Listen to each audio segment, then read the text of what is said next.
ਤੁਸੀਂ selection rules ਇਨ spectroscopy ਤੱਕ ਪੜ੍ਹ ਲਿਆ ਸੀ। ਅੱਗੇ ਹੈ width and intensity of spectral lines. ਦੇਖੋ ਕਹਿੰਦਾ ਵਿਡਥ ਕੀ ਹੈ, width of a spectral line, how sharp or broad is the peak under consideration.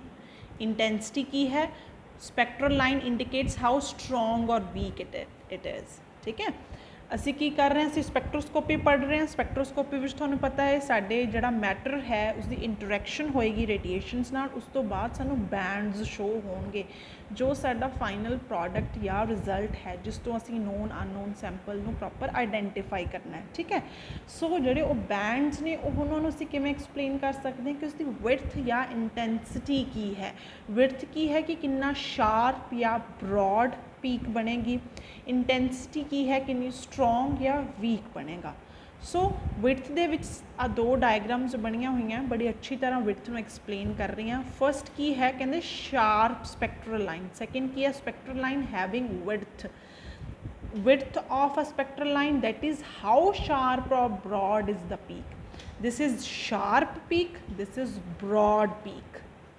ठीक है, जिसकी कुछ स्पेसिफिक विड्थ है, शार्प पीक हो सकती है या ब्रॉड पीक हो सकती है, बस तुसीं इन्ना करना है। उस तो बाद इंटेंसिटी की है, इंटेंसिटी की है कि जिहड़ी तुहाडी स्पैक्ट्रल लाइन बननी है वो कितनी वीक या स्ट्रोंग है। हुण वीक स्ट्रोंग नूं असीं कित्थों देखांगे, सिलैक्शन रूल। तुसीं पहलां जनरल स्पैक्ट्रोस्कोपी सिलैक्शन रूल्स पढ़े सीगे। ठीक है, तीनों टाइप्स के वाइब्रेशन, रोटेशन एंड इलैक्ट्रॉनिक दे लई। इलैक्ट्रॉनिक ट्रांजिशनस किहदे च हो रही हैं, एब्जॉर्प्शन और एमिशन दे विच, क्योंकि उत्थे इलैक्ट्रॉन मूव हो रहा है। एब्जॉर्प्शन स्पैक्ट्रोस्कोपी की हो रहा सी, इलैक्ट्रॉन ने एनर्जी एब्जॉर्ब की और lower state to higher state move कर रहा सी। जो साडी सैकेंड है दैट इज़ थर्डी एमिशन स्पैक्ट्रोस्कोपी कि इलैक्ट्रॉन्स मूव कर रहे हैं ground to excited state, then again they came back to ground state. उत्थे इलैक्ट्रॉनिक ट्रांजिशनस हो रही सी, बट कुछ सिलैक्शन रूल्स के अकॉर्डिंग वर्क हो रहा सी। इदां वाइब्रेशन एंड रोटेशनल दे विच भी हुंदा। सो सारिਆਂ ਦੇ ਵਿੱਚ सो सिलैक्शन रूल की है, कहना देखो एक तो आ गया कि ਜਿਹੜੀ ਤੁਹਾਡੀ स्पैक्ट्रल लाइन है वो कितनी शार्प पीक बनी है या कितनी ब्रॉड पीक बनी है, ये देखांगे। सैकेंड वो वीक या स्ट्रोंग है, वो सिलैक्शन रूल के बेसिस पे काम करेगा। कह रहा कि जो सिलैक्शन रूल असी पढ़िया असी पिछे जिवें देखा उस अलाउड और फॉरबिडन ट्रांजिशनस होंदियां, तो जी अलाउड ट्रांजिशनस होणगियां उत्थे स्ट्रोंग स्पैक्ट्रल लाइन्स बननगियां, स्ट्रोंग पीक्स होणगियां।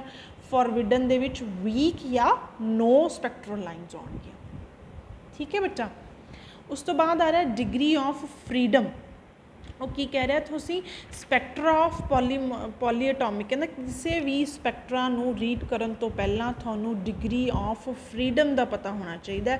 ਇਹਦੇ ਲਈ ਉਸਨੇ ਇੱਕ ਐਗਜ਼ਾਮਪਲ ਲਈ ਹੈ। ਉਹ ਕਹਿ ਰਿਹਾ ਕਿ ਮੈਂ ਇੱਕ ਮੋਲੀਕੂਲਰ ਕੰਸੀਡਰ ਕਰ ਰਿਹਾ ਜਿਸ n ਨੰਬਰ ਆਫ ਮੋਲੀਕਿਊਲਸ ਨੇ। ਠੀਕ ਹੈ, ਉਸਦੇ ਨਿਊਕਲੀਅਸ ਦਾ ਸਾਈਜ਼ ਸਮॉल ਹੈ as compare to the atom, ਔਰ ਜਿਹੜਾ ਮਾਸ ਹੈ ਉਹ ਰਿਪਰੈਜ਼ੈਂਟ ਕਰ ਰਿਹਾ ਪ੍ਰੋਪਰ ਉਸ ਮੋਲੀਕਿਊਲ ਨੂੰ।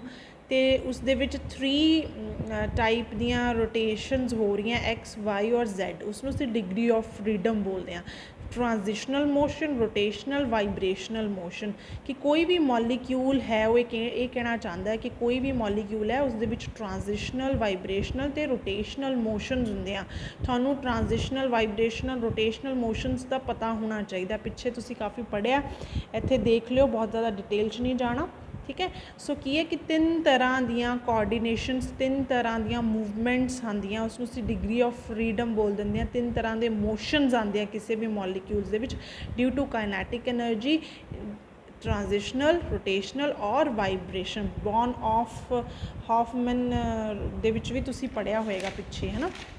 एक बार मैं थोड़ा दिखा भी दिंदी हाँ। आ देखो तुसीं इत्थे पढ़िया सी transitional energy, rotational energy, vibrational energy, electronic energy. हुण transitional energy relates to transitional motion and it comes under degree of freedom as well.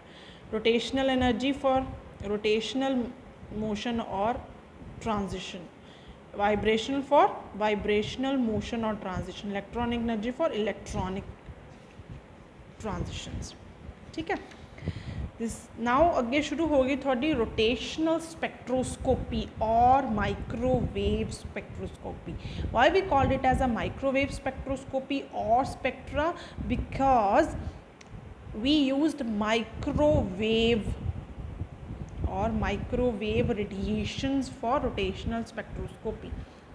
इस तो सिंपल कह रहा है कि जिहड़ा द स्पैक्ट्रा वो ही शो करेगा रोटेशनल स्पैक्ट्रा वो ही मॉलिक्यूलर शो करेगा जिस विच परमानेंट डाइपोल मूवमेंट होवे।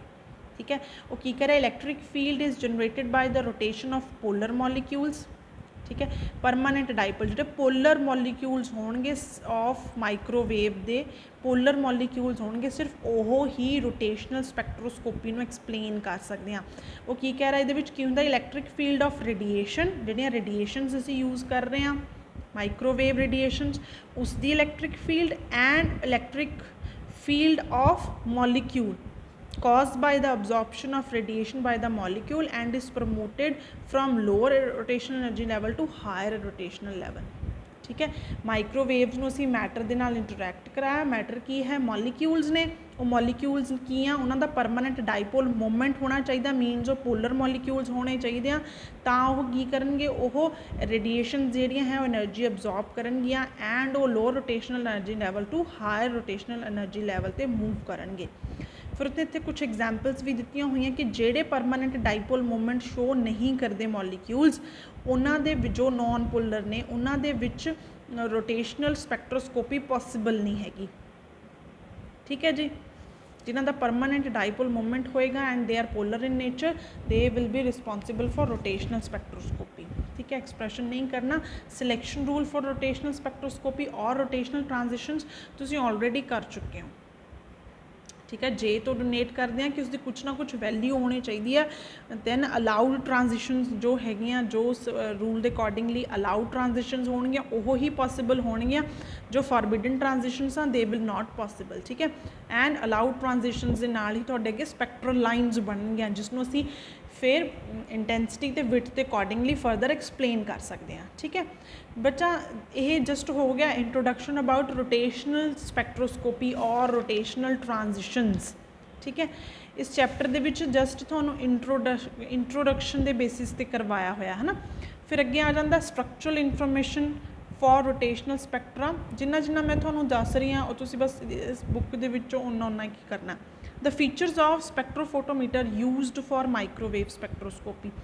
वो की कह रहा है कि जिहड़ा सोर्स हुंदा है जिस तो रेडिएशनस माइक्रोवेव आउंदियां ने उसनूं असीं गन डायोड बोलते हैं। ठीक है, वो फिर साडे मैटर दे नाल इंटरैक्ट करता फिर साडा मैटर जिहड़ा है सानूं स्पैक्ट्रल लाइनस या बैंड्स शो करके सानूं रिजल्ट दिंदा साडी स्पैक्ट्रोस्कोपी दा। ठीक है, एक तो बच्चा यह वीडियो होगी, इस तो बिना मैं थोनों 3 यूट्यूब लिंक्स होर प्रोवाइड कराऊँगी मैं मूडल ते पा रही हाँ, तुसीं वो सारे देख लैने। ठीक है बच्चा, थैंक यू सो मच।